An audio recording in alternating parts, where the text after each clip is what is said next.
Novanto terus digoyang dari jabatannya sebagai Ketua DPR. Dan di studio sudah hadir pengamat politik dari UI, Bapak Boni Hargens. Selamat malam Bapak Boni. Selamat malam, Kita Putri. akan berbincang setelah jeda berikut ini ya. Baik. Ya pemirsa, jangan kemana-mana, tetap bersama kami.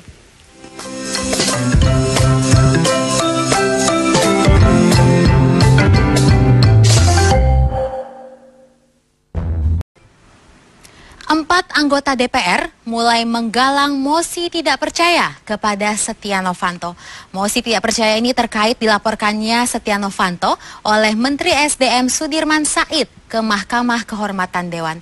Setia dituding mencatut nama Presiden dan juga Wakil Presiden saat meminta saham kepada PT Freeport Indonesia.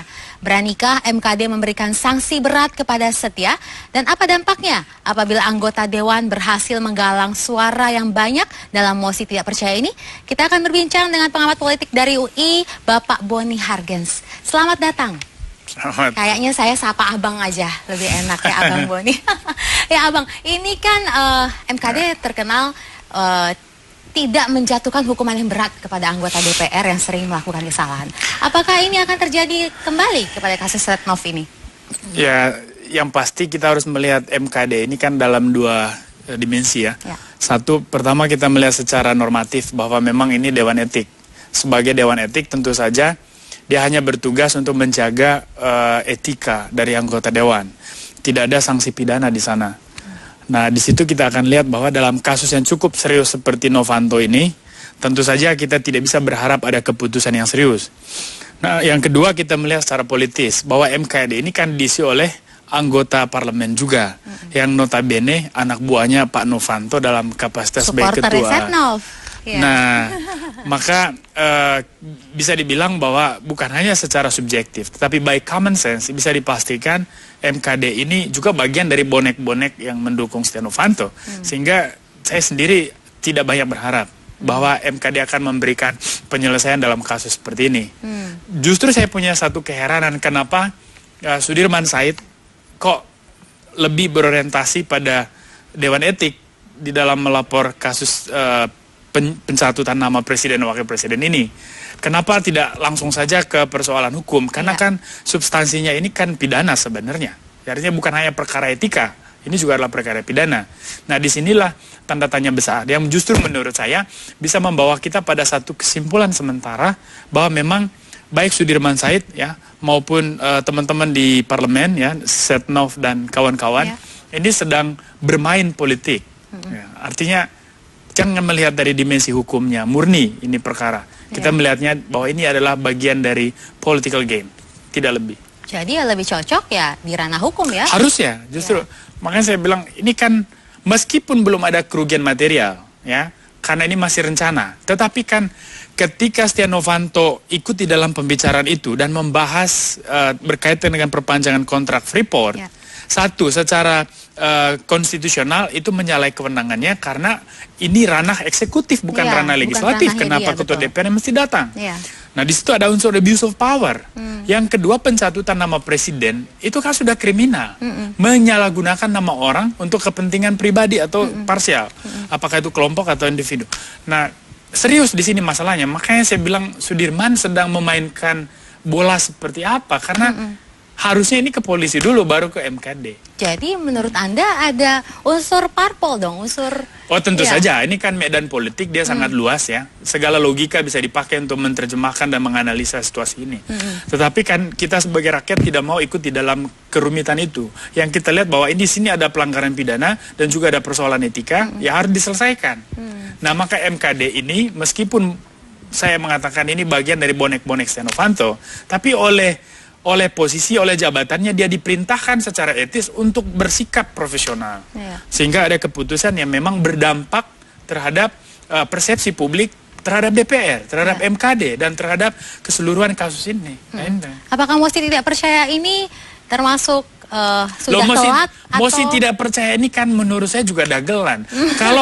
Kalau misalnya DPR ini punya sensitivitas moral, harusnya kan bukan 4 orang yang sudah menandatangani mosi tidak percaya, tapi minimal 400 sudah tanda tangan. Karena apa? Sensitivitas moral itu kan dia bergerak cepat. Begitu ada pelanggaran etik atau ada satu sikap dan tindakan yang melawan prinsip etis, dia bergerak. Nah ini kok DPR lamban, udah hari kesekian baru 4. Nah artinya ini tidak didasari oleh kesadaran moral. Ini lebih pada permainan politik. Jadi menurut Anda ada orientasi tertentu dong? Ada orientasi tertentu. Ini DPR juga lagi cari kredit di situ kan, untuk bisa dianggap oleh publik sebagai wakil. Padahal menurut saya sih secara keseluruhan udah gagal itu tadi. Nah ini apakah bukti transkrip yang diserahkan oleh Sudirman Said ini apakah sudah cukup? Nah ini juga kan menjadi perdebatan. Tadi saya perhatikan dari kemarin argumentasi dari kuasa hukum dari Setia Novanto ya, dan juga oleh teman-temannya. Di situ ada Fadlizon dan lain-lain yang menurut saya tidak hanya sesat berpikir, tetapi juga naluri moralnya nggak ada. Nah, mereka mengatakan kita akan mempersoalkan rekaman ini karena ini melanggar hukum, tidak mengikuti kaidah penyadapan dan seterusnya dan seterusnya.